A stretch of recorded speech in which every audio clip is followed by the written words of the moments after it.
Can you keep the speaker up? And we have to play the game with Malaika. Oh, yeah. This is important. This is all of our guests do this now. Okay.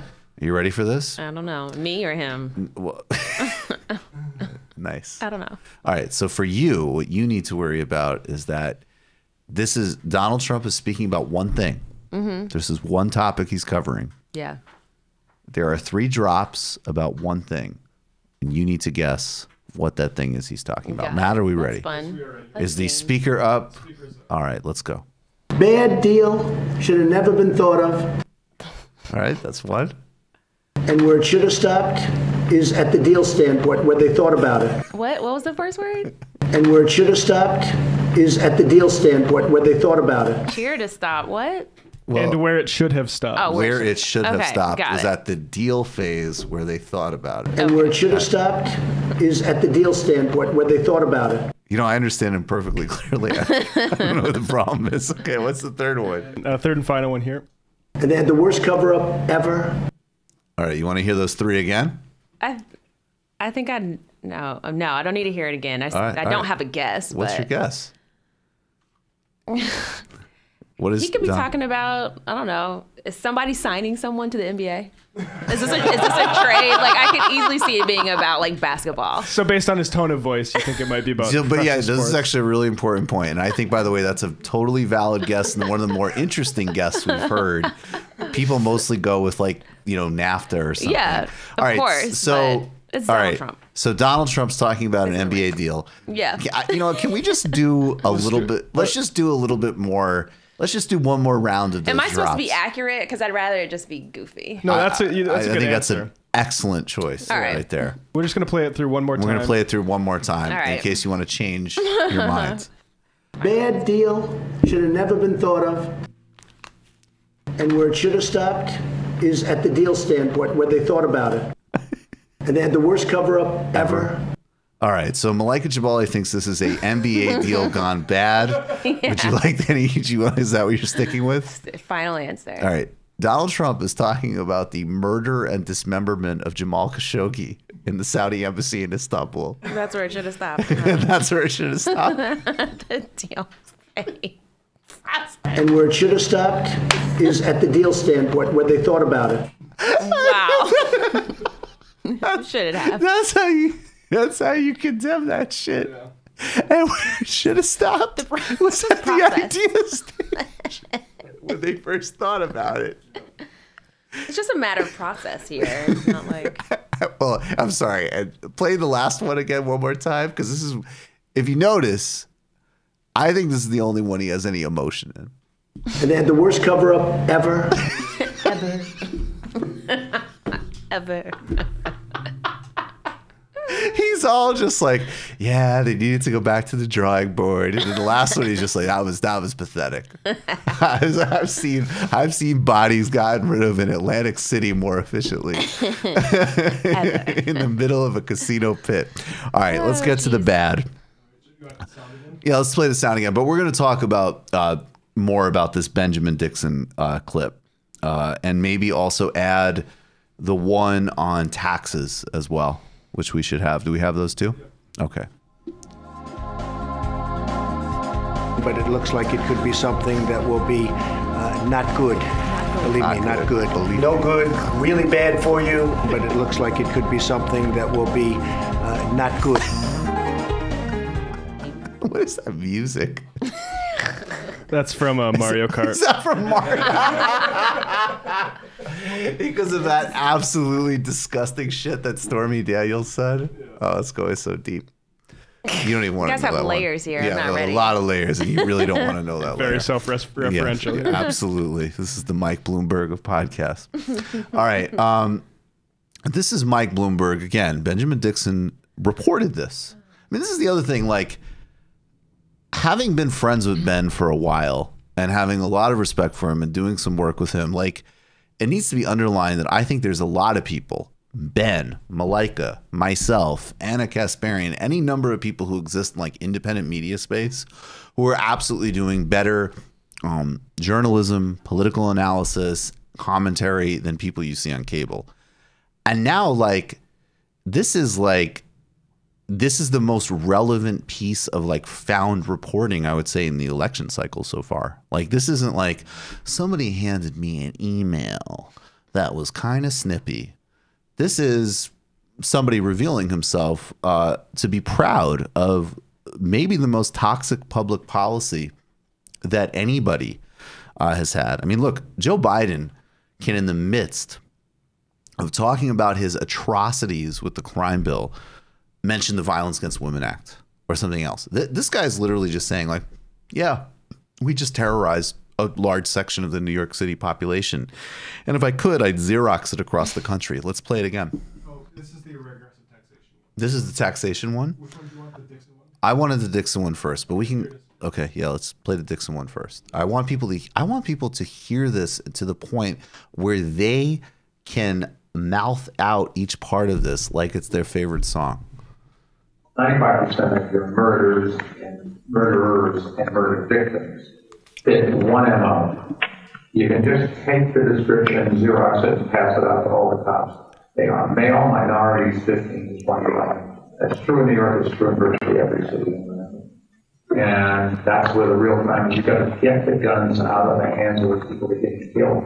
So you want to spend the money, put a lot of cops in the street, put those cops where the crime is, which means in minority neighborhoods. So it's one of the unintended consequences is people say, oh my God, you are arresting kids for marijuana that are all minorities. Yes, that's true. Why? Because we put all the cops in minority neighborhoods. Yes, that's true. Why we do it? Because that's where all the crime is. And the way you get the guns out of the kids' hands is to throw them against the wall and frisk them. And then they say, oh, I don't want that. I don't want to get caught, so they don't bring the gun. They may still have a gun, but they leave it at home.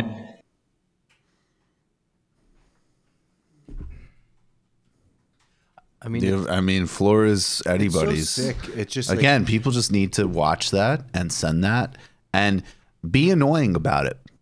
Send that to everybody you know. But I've been hearing people like now excusing this too, who are, you know, basically saying it's like, well, you know, Bloomberg has evolved on this and he's now apologized for stop and frisk and whatever. What kind of fucking morons are you talking to? Like, not to put my hostility at you, but like, oh yeah, I'm somebody who says every single episode, I feel like now, that I am a big supporter of an idea that people can in fact evolve, can in fact change. I don't believe in one strike, you're out. I think we're all fluid human beings in that sense, 100%. This guy said this a couple of years ago, had it hid because he knew it was a disaster, and now is running for president in a Democratic primary, all of a sudden evolves. That's the most whoever is saying that is I would like to sell them things. No, of course. And, you know, obviously it's, you know, such a ridiculous statement in the first place, but like even that quote right there, right?